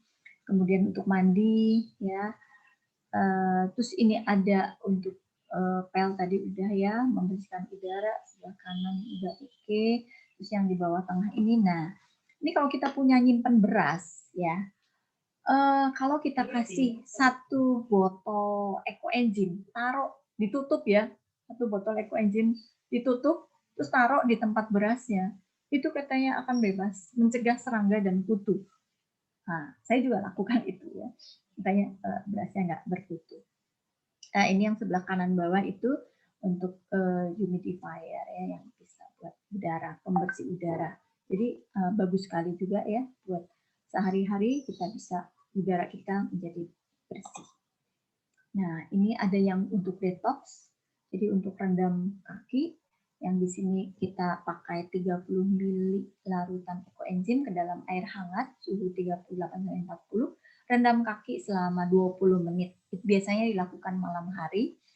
Fungsinya untuk memperlancar peredaran darah, memberi rangsangan terhadap titik syaraf dan titik refleksi pada telapak kaki, membantu proses penyembuhan penyakit, dan meningkatkan kualitas tidur, menghilangkan insomnia. Biasanya ini dilakukan detox itu kalau kita mau tidur, kita rendam kaki, setelah rendam kaki 20 menit, kita lap ya, terus biasanya kita pakai kaos kaki supaya hangatnya tetap ada di kaki. Dan luar biasanya lagi, ekoenzim ini juga bisa untuk merendam, mencuci buah sayur ya, karena kita beli buah dan sayur banyak sekali yang belum organik ya. Banyak sayur dan buah yang kita beli itu si petaninya itu masih menggunakan berbagai pupuk kimia, herbisida, pestisida kimia, dan lain-lain ya, yang tentunya itu akan menempel pada sayur dan buah yang akan kita konsumsi. Nah, ekoenzim ini juga baik untuk membersihkan polutan-polutan kimia ini dari buah dan sayur yang akan kita makan. Caranya mudah, yaitu dengan merendam sayuran dan buah dengan cairan ekoenzim. Ya, 2 sendok makan ekoenzim dalam 1 liter air direndam selama 45 menit. Dia itu dapat menetralisir pestisida, herbisida, bahan kimia, logam berat, dan sel parasit pada sayuran dan buah. Jadi makanan bisa terasa lebih enak setelah direndam dengan air campuran ekoenzim. Saya biasanya 1 baskon saya kasih 1 tutup gitu ekoenzim, dan itu akan baik sekali karena dapat menetralisir ya semua kimia-kimia yang menempel pada sayur dan buah itu. Jadi kalau kita konsumsi pasti itu sehat ya. Nah, pada proses pembuatan ekoenzim, kadang-kadang kita bisa menemukan jamur putih dan ada satu yang disebut itu mama enzim. Mama enzim itu jadi seperti lapisan gel di atas wadah ekoenzim itu, dan itu luar biasa ya. Biasanya kalau komunitas ekoenzim, pegiat ekoenzim itu akan sangat senang sekali kalau bisa sampai dapat mama enzim. Saya pun selama ini udah setahun lebih membuat ekoenzim, saya nggak pernah dapat jujur. Tapi jamur putih ada ya, itu bisa untuk alternatif. Nah, kalau kita bisa dapat mama enzim, ya kalau tadi jamur putih itu dimanfaatkan sebagai masker wajah ya, itu bagus, saya juga udah pakai. Dan kalau kita pakai masker itu memang berasa kencang sekalian muka kita. Kita pakai paling 10 menit aja cukup. Dan kalau kita bisa dapat mama enzim yang luar biasa, itu manfaatnya lebih banyak lagi ya. Dia bisa dipakai sebagai masker wajah ya, tapi bisa juga untuk menutup luka dan pereda demam ya, dan itu bisa dipelihara supaya itu tetap bisa kita pakai. Jadi ada caranya. Jadi kalau misalnya dipakai, setelah pakai itu harus dicuci, harus dikasih air dan molase supaya dia tetap terjaga bagus kualitasnya. Oke. Nah, ekoenzim ini juga membantu mengurangi tingkat radiasi elektromagnetik di rumah Anda. Jadi akan baik sekali sebetulnya kalau kita ini kan zaman sekarang itu semua dikelilingin dengan berbagai alat elektronik ya, dari wifi, dari bluetooth, dari HP, laptop, laptop ya, segala listrik banyak sekali. Itu pasti ada radiasi-radiasi yang keluar dari seluruh barang-barang yang kita gunakan. Jadi akan baik kalau kita taruh beberapa botol ekoenzim yang jadi di tempat kita kerja, ya di mana aja lah, bisa di tempat TV, ruang TV kita nonton TV, tempat kita bekerja, di kamar tidur ya, supaya bisa mengurangi tingkat radiasinya, ya akan baik sekali. Dan kemudian ekoenzim ini juga menghasilkan ion negatif. Apa sih ion negatif? Ion negatif ini biasanya berada di alam dan dihasilkan oleh alam, ya. Seperti petir, ombak, air terjun, pohon hidup, gitu ya. Jadi kalau kita di alam biasanya kan kita merasa lebih segar, gitu ya. Nah, itu biasanya karena alam itu memancarkan ion-ion negatif. Dan ekoenzim ini juga bisa memancarkan ion negatif ke lingkungan sekitar dia. Ekoenzim. Jadi akan baik sekali kalau ekoenzim itu juga berada di dekat-dekat kita. Kita akan merasa lebih segar karena mereka menghasilkan ion negatif. Nah, makanya ini ada satu yang setelah punya ekoenzim, dia taruh di bawah ranjang, ya, nyimpennya itu di bawah ranjang. Karena disebutkan bahwa 1 tong ekoenzim itu sama saja dengan kita di dekat 10 pohon menghasilkan ion negatif, ya.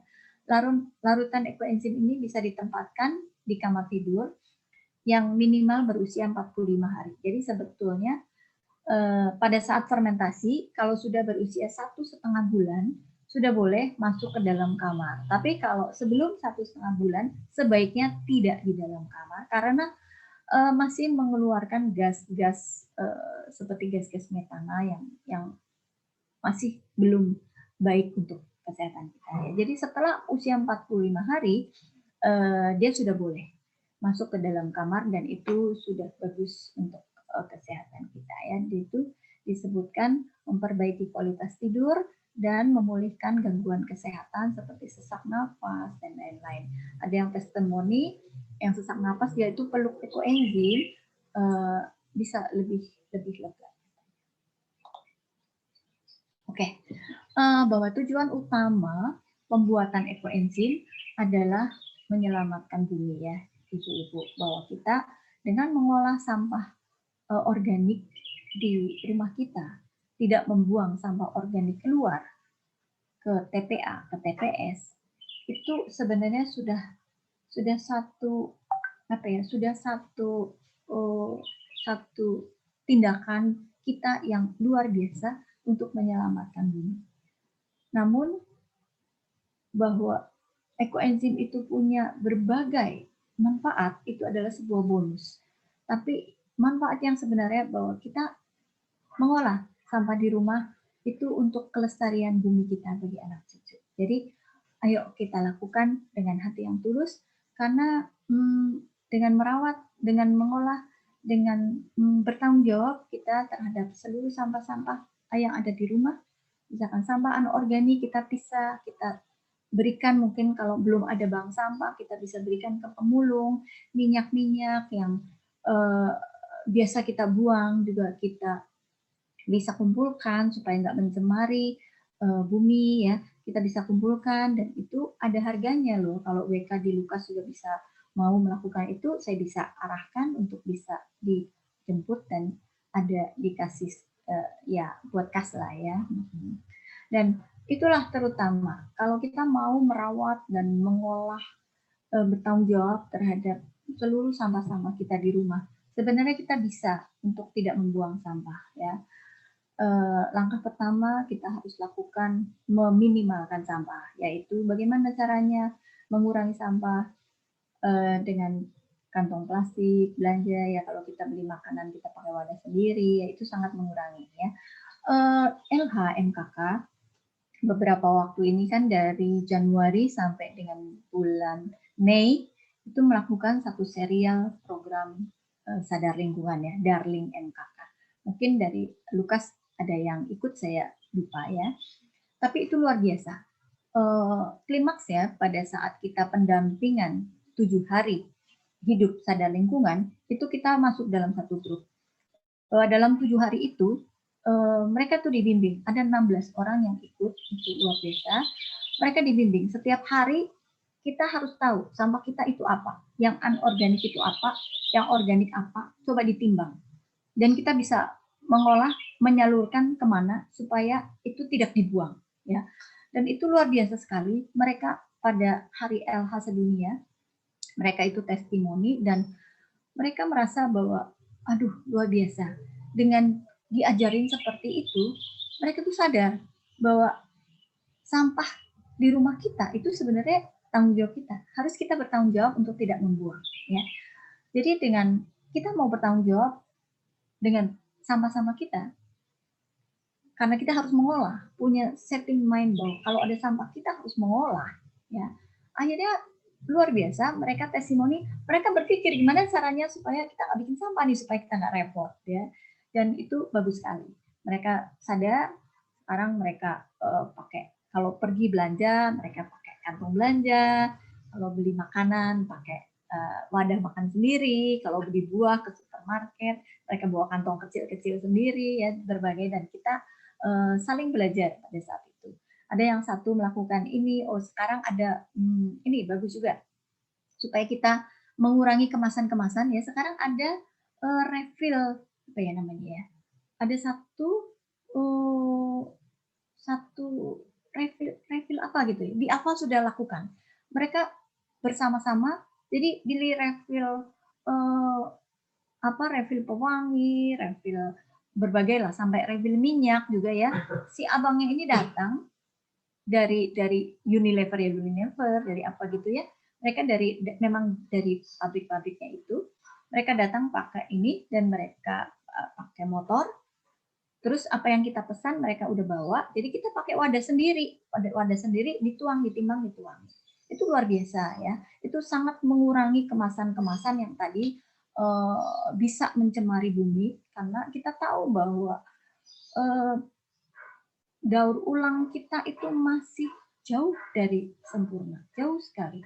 Terutama di hulu, di rumah kita itu masih banyak sekali orang yang tidak peduli dengan sampahnya. Jadi ya udah, brak aja semua jadi satu, buang atau sampah.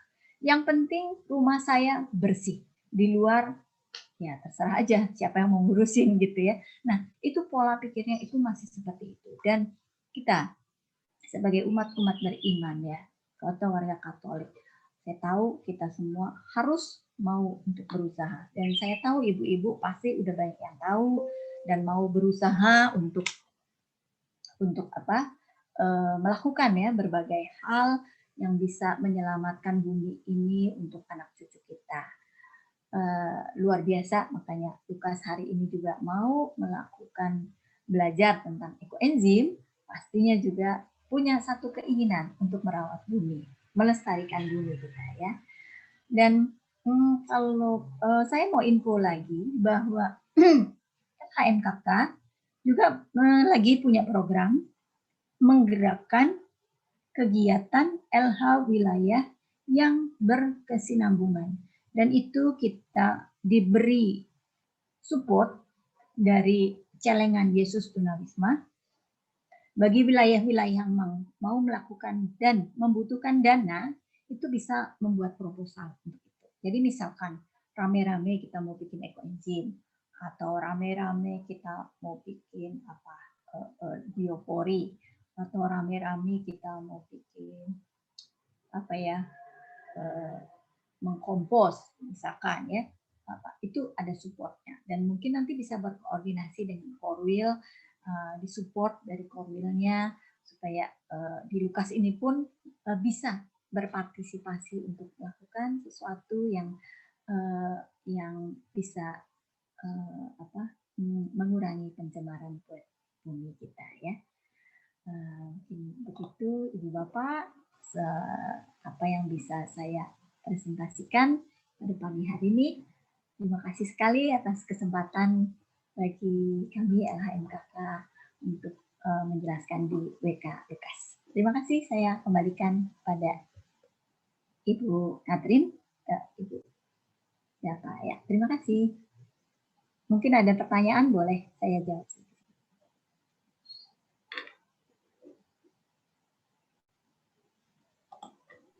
Ya, terima kasih. Bu Katri, Bu, saya mau tanya. Saya mau tanya, kalau misalnya kita punya sampah buah itu, Ya. kalau kita kumpulkan dan taruh di freezer, itu masih bisa dibuat untuk ekoenzim kah? Dan kalau semisalnya itu kayak sayuran, sisa-sisa sampah kayak gitu, apakah harus dicuci? Ya.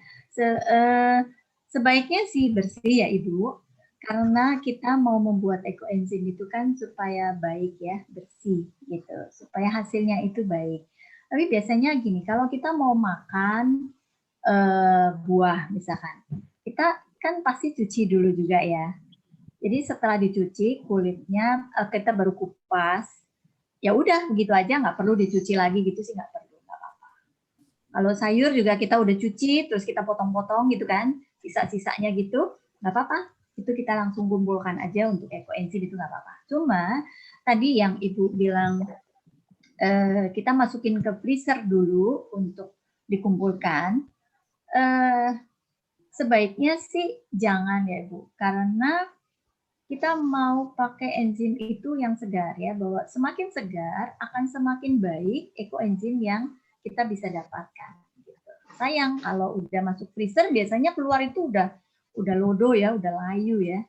Jangan Ibu, yang segar. Semua yang segar aja. Terima kasih. Ya, kalau mungkin masuk ke kulkas yang di bawah bukan freezer ya. Mungkin kalau misalkan saya kadang-kadang juga suka lakukan. Misalkan hari ini nih, aduh saya biasa kan selesai makan malam baru saya beresin ekoenzim masukin ke tong saya ya. Terus ternyata aduh malam ini saya tuh masih ada Zoom sampai malam. Jadi saya nggak sempat kan. Jadi itu saya suka masukin ke kulkas tapi di bawah, jangan di freezer. Kulkas di bawah sehari aja, besoknya saya udah masukin. Nah itu masih nggak apa-apa. Jangan di freezer. Dan jangan kelamaan juga di kulkas. Semakin segar, semakin baik. Kalau udah nggak baik, ya sebaiknya dikomposkan saja. Karena nggak tiap hari kan masak. Tapi kalau minum air lemon, kita tiap hari bikin. Ya. Tapi kan pasti cuma berapa ons kalau cuma tiap hari dibikin kayak gitu. Makanya saya pikir kalau di freezer kan apakah boleh? Dia pengaruh terhadap hasilnya ya, Bu? Iya, sayang. Enzimnya mungkin jadi berkurang kan ya, karena udah nggak segar kan. Gitu. Jadi seperti yang tadi saya bilang, kalau emang Ibu sedikit-sedikit, dicicil aja, nggak apa-apa Ibu. Tapi kita udah sediain wadah, air, dan molasenya, sudah jadiin satu, tutup gitu. Itu kita boleh cicil sampai 2 minggu pun nggak masalah. Jadi sedikit, misalkan 1 on, adanya cuma 1 on, nggak apa-apa 1 on. Yang penting kita jangan lupa catat gitu. Jangan lupa catat, dicatat. Karena semakin segar itu sebenarnya semakin baik hasilnya. Saya. Kalau jadi, untuk pembelian molasenya sendiri kita bisa beli di mana? Molase kita sedia kok, MKK. Jadi boleh japri saya, kita sedia, kita stok dari Ekoenzim Nusantara, dari Rumah Alam Bahagia. Cuman saya biasanya menyediakan memang buat pegiat-pegiat MKK karena bisa lebih dekat. Kalau mau langsung di RAB itu di Kemandoran, itu Rumah Alam Bahagia Kemandoran di dekat Kebayoran Lama ya. Tapi saya memang sengaja sedia di Alfa Indah. Kalau saya kan di Alfa Indah, jadi lebih dekat lah kalau buat umat MKK sih gitu. Saya sedia ada stoknya. Kalau untuk kulit jahe itu bisa dipakai nggak? Kalau buat yang umbi-umbian, mungkin sih sementara itu jangan ya, karena cenderung kotor gitu ya, karena dari tanah gitu ya. Jadi jahe, kentang itu biasanya sih kita jarang pakai. Jadi mendingan buah-buah yang segar aja. Jadi banyaklah ya, buah pepaya, pisang, jambu, pisang juga boleh, bagus malah. Bahkan kulit pisang, daun pisang, gedebok pisang itu pun boleh sebetulnya masuk sih. Pokoknya segala yang bisa bermanfaat itu boleh. Kalau kulit manggis enggak ya? Mungkin karena dia manggis. warnanya merah. Kalau saya kulit manggis, kalau saya makan manggis, kalau saya buka itu masih empuk baik gitu ya, saya suka pakai sih. Tapi kalau ada kan yang keras banget gitu ya, yang udah keras banget ya nggak usah pakai. Jadi yang keras itu memang tidak disarankan. Kulit salak, biji salak itu kan keras-keras ya. Nggak. Jadi patokannya kalau kita bisa potong pakai pisau, biasanya itu masih oke lah masuk ke ekoenzim. Itu enzimnya masih bisa dipakai. Biji-biji jeruk, biji pepaya, biji apa lagi ya yang empuk-empuk itu masih oke, boleh. Melon. Bu Monik, saya tanya boleh? Iya. Hasil ekoenzim itu kalau kita menggunakan molase dan antara molase dan gula merah, bagusan mana hasilnya? Sebenarnya sama Ibu, karena molase itu kan juga manis ya. Itu sebenarnya kan kayak makanan lah ya. Makanan untuk makhluk-makhluk hidup yang berkembang di dalam buah dan sayur-sayuran itu ya. Supaya menjadi enzim. Itu mikroba-mikroba yang yang hidup di dalamnya itu. Jadi itu sebenarnya cuma seperti fasilitator mereka hidup dan berkembang akhirnya menjadi enzim. Jadi mau gula atau molase, gula aren, hasilnya sebenarnya sama aja. Makanya lebih baik kita pakai yang ekonomis aja. Untuk mengetahui tingkat pH-nya, berarti kita harus memiliki alat pH meter dong, Bu. Iya, pH meter. Tapi sebenarnya gini, Bu, kalau kita melakukan tahapan-tahapan membuat ekoenzim itu dengan sesuai modul, biasanya itu jarang yang gagal. Kecuali kalau nggak rapet. Saya juga bikin ekoenzim.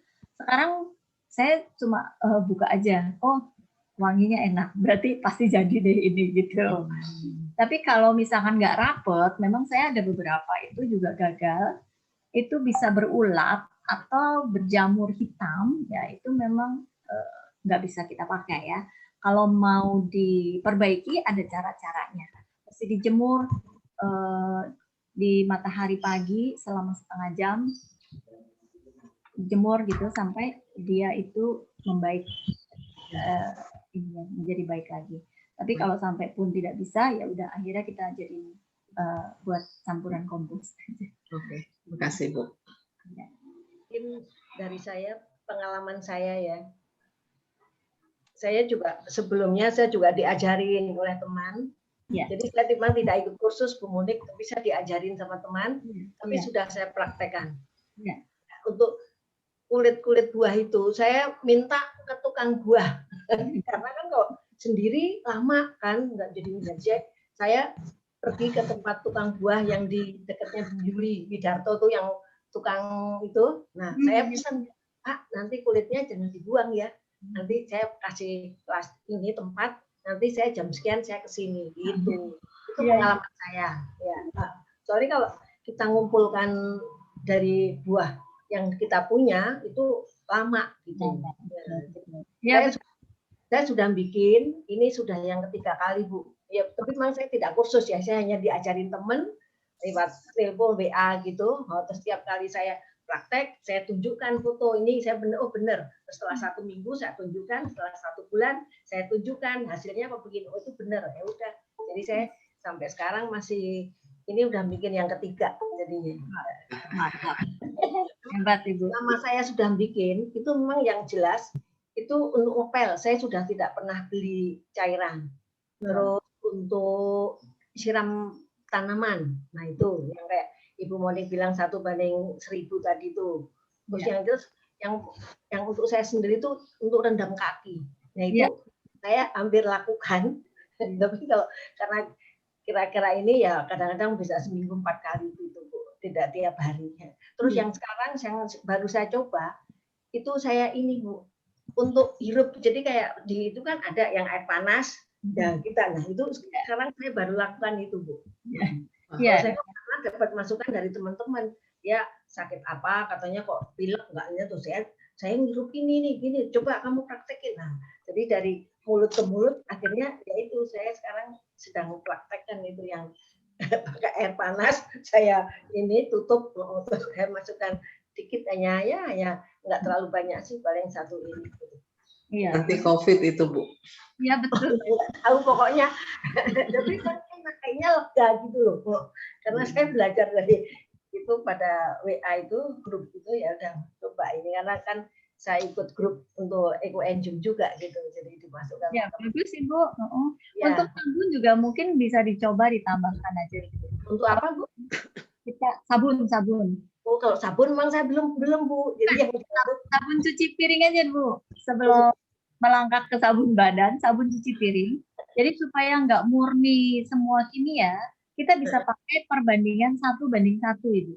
Jadi kalau biasa pakai sabun cuci piring tuh biasa ya, nah itu Mama Lemon atau Sunlight, jangan full begitu. Jadi kita taruh di wadah 1 bagian sabun cuci piring, 1 bagian Eco Enzim, dicampur Ibu.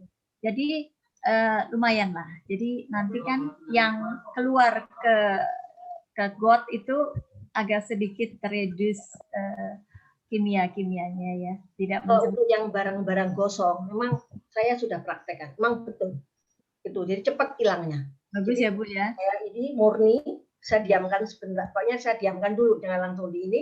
Ya. Cepat langsung kelopoknya itu. Tapi itu benar, kalau itu memang sudah saya praktekkan. Karena itu saya karena pengalaman dari mereka, akhirnya saya coba, bener nggak sih? Gitu. Ternyata memang benar. Bagus memang. Bersihkan lantai juga bagus. Ya, ngepel. Jadi sekarang saya tidak pakai cairan pel lagi, jadi pakai Eco Enzim tiap kali ngepel. Ya, betul. Itu pengalaman saya. Ya, itu yang dicicil, saya juga nyicil juga. Kadang-kadang kalau nggak dapat itu saya nyicil. Jadi udah cairan udah dikasih molase, air, udah. Jadi tiap hari saya timbang tulis ininya apa, sayuran atau buah. Jadi supaya ketahuan juga 70%-nya, 30%-nya antara kulit buah dan sayuran. Itu pengalaman saya begitu. Bu Narsi udah pinter. Bisa ngajarin.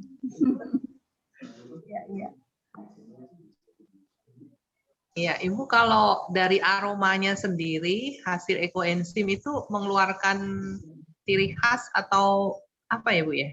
Ya wangi fermentasi gitu lah ya. Kalau di awal-awal mungkin seperti kayak kalau kita bikin tape gitu ya. Kalau kita cium tape gitulah. Fermentasi gitu ya. Ya, ada asam-asam, bau asamnya dikit. Iya. Asam-asam fermentasi. Iya. Lagi tapi asal jangan bau busuk ya. Kalau bau busuk itu berarti gagal. Ada ulatnya ya Bu ya? Iya. Kalau ada ulat tuh juga ya ada ulat, ada kayak belatung gitu ya, maggot gitu, itu udah gagal. Tapi biasanya sih jarang sekali lah. Kalau kita punya wadah itu kedap, jarang. Karena ini proses fermentasinya harus yang unair, yang tanpa udara. Jadi kalau kita bisa lakukan itu, biasanya nggak pernah gagal sih seharusnya. Baik, Ibu-Ibu, masih adakah pertanyaan yang lain?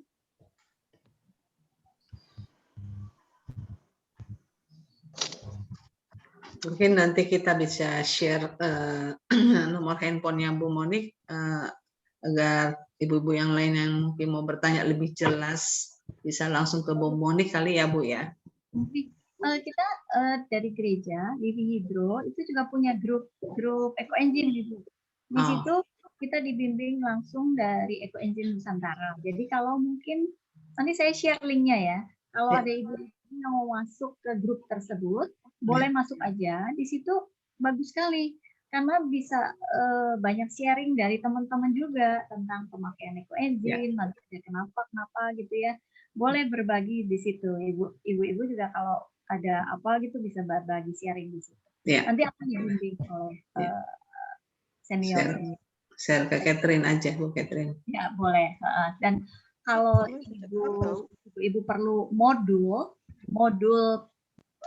tadi kan saya cuplikan aja ya. Kalau mau modul lengkap dan video tentang pembuatan Eco Engine dari Eco Engine Nusantara, saya juga bisa bagi, nanti bisa saya share juga ke Catherine ya. Terima kasih Bu. Ya. Silakan Trin. Ya, baik. Terima kasih Bu Monik atas penjelasan dan pencerahannya mengenai manfaat ekoenzim kepada kami semua. Mungkin dari Ibu Lisa mewakili dari wakil WKRI yang membawahi bidang pendidikan mau menyampaikan 1-2 patah kata, silahkan.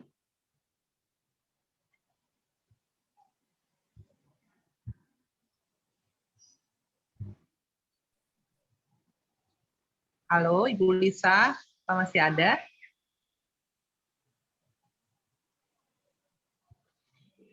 Atau Ibu Dewi mau mewakili dari WKRI? Bu Lisa. Oh iya. Bu Lisa Halo. ada standby. Bu Lisa. Bu Moni, selamat siang. Oke. Saya berterima kasih sekali dengan Bu Monik Sama-sama, Ibu. yang sudah meluangkan waktu mengenai pelajaran ekoenzim dan sangat berguna sekali untuk kita semua.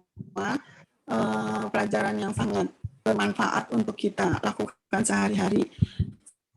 Selain bisa menjaga lingkungan alam kita, juga menghemat pemakaian bulanan untuk kita ibu-ibu belanja bulanan. Itu sangat bagus sekali. Semoga kita semua bisa mengerjakan ini, ya nanti juga saya akan coba. Mudah-mudahan nggak susah. Kalau udah belajar ya mungkin kalau ada pertanyaan bisa ke Bu Moni. Bagus sekali, sangat benar-benar sangat bermanfaat Ya, kita betul. semua, terutama untuk WK Ranting Lukas. Ya. Bu Monik, semoga nanti kita bertemu lagi di lain kesempatan. Saya mengucapkan banyak terima kasih. Itu aja, saya kembalikan kepada Bu Katrin. Bu Katrin, mungkin saya boleh tambahkan sedikit ya. Mungkin ini kan boleh. ya. Saya juga di LHMKK ini juga lagi menggalakkan program minyak jelantah ya, tahu nggak? Bahwa jelantah ini kan juga berbahaya buat lingkungannya. Jadi kalau ibu-ibu bisa mengumpulkan jelantah, bisa dikumpulkan di satu titik aja ya, bisa dikumpulkan dalam jerigen yang berapa liter itu ya, 18 liter lebih lah ya, itu nanti bisa diambil. Dari kita bekerja sama dengan PSI KJ akan diambil. Kalau misalkan per 4 jerigen di satu titik di sana bisa dikumpulkan, itu lumayan loh. Per liternya tuh dihargain 7.500. Jadi mungkin bisa buat kas WK ya, sedekah jelantah buat berkarya gitu. Boleh diumumkan juga mungkin tuh Bu Katrin untuk dikumpulkan, baik sekali.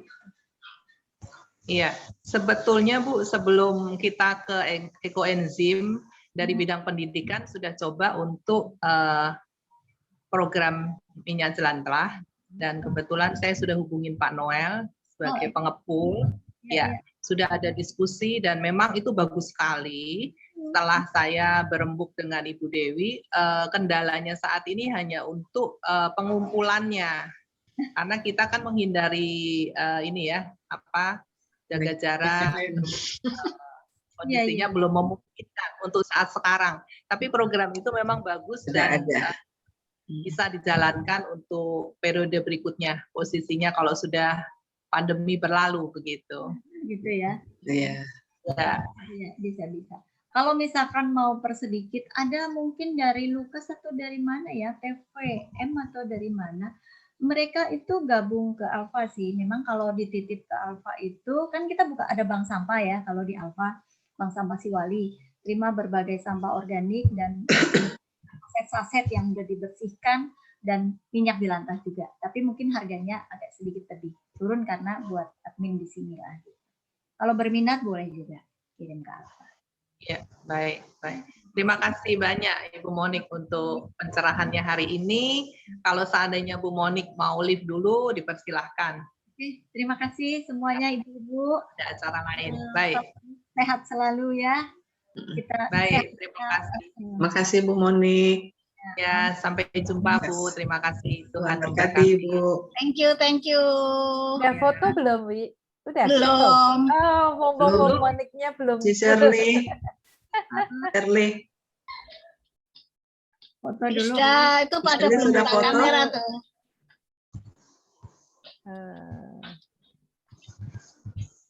Udah, Dik. Si Shirley. Sudah? Udah. Oh, udah. Sudah. Oke, Terima saya kasih, Monik. semuanya. Tuhan berkati, sehat selalu. Thank you ya, Monik ya. Ya, sama-sama. Thank you. Bye. Ya. Bye.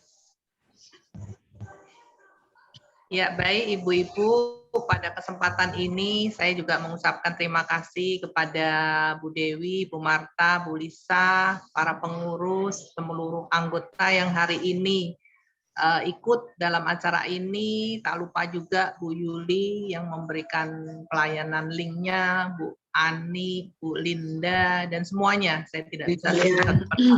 Renungan Bu Yulian. Iya. Iya, Bu Yulian. Ya, dari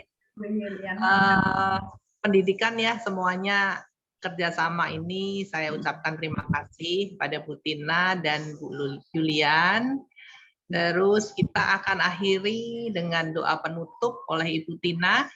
Setelah itu bacaan arisan.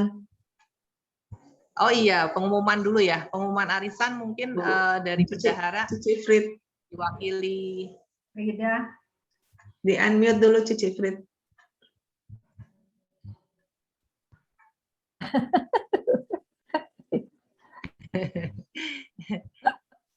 Itu merah-merah. Nah, udah. Ada ya. Silakan Cici. Lucu Cici. Yang narik arisan bulan Juli, 1 Ibu Litvina, Blok G8 nomor 14. Ibu Yuli Rosani, J3 nomor 3. Ibu Vicky, F1 nomor 10. Ibu Titi Herawati, Blok I1 nomor 37. Selanjutnya baca di pengumuman WK Ranting Lukas saja, grup ada pengumumannya ya. Mantap, Terima thank kasih. you. Thank you. Bu Vicky lewat mana nanti? belum. Silakan Trin. Ya, Bicara. baik, kita lanjutkan dengan doa penutup dan tanpa doa makan ya. Soalnya kita makan masing-masing. Konsumsi masing-masing. Asli, makannya virtual aja. Yang dapat arisan. Iya. Maaf sambil nyiapin makanan suami dulu. Oh, ya sudah, Makanya kita doa nggak jelas. penutup. Habis itu kita bisa live masing-masing ya. Ya. Terima kasih semuanya. Silahkan kepada Ibu Tina untuk tutup dengan doanya. Ya, mari kita bikin doa penutup. Dalam nama Bapa dan Putra dan Roh Kudus. Amin. Ya Allah yang Maha Baik, kami bersyukur atas acara pertemuan bulanan WK Ranting Lukas yang telah berjalan dengan lancar. Semoga hasil pertemuan ini sungguh membawa kesegaran bagi kami, serta membuat kami untuk secara aktif ikut melaksanakan kegiatan-kegiatan di dalam menjaga lingkungan hidup dan kelestarian bumi. Berkatilah pula semua saudara yang akan terlibat dalam pelaksanaannya. Doa ini kami panjatkan dalam nama Yesus Kristus, Tuhan dan pengantara kami. Kemuliaan kepada Bapa dan Putra dan Roh Kudus, seperti pada permulaan, sekarang, selalu, dan sepanjang segala abad. Santa Ana, doakanlah kami. Dalam nama Bapa dan Putra dan Roh Kudus. Amin. Terima kasih Bu Tina. Terima Terima kasih Yuli. Terima kasih semuanya. Terima kasih semuanya. Sampai ketemu. Terima kasih Tina. Terima kasih semuanya. Senang ya ketemu ya. Cibipit lain kali posisinya posisi duduknya. Posisi duduknya bisa pindah, lain kali jangan di situ. Itu belakangnya bisa gelap terang terus gitu terus. Ya, Silau. makanya aku bingung. Aku juga bingung kenapa begitu. Arah balik. Pindah aja posisi duduknya jangan di situ. Iya, Terima iya. kasih Iya, ya. semuanya. Dewi pamit Yuk, ya. dadah. Iya, Dadah. dadah. Salam sehat ya semua Ya, ya. sehat. God bless you all. Salam sehat. Thank Ya. you.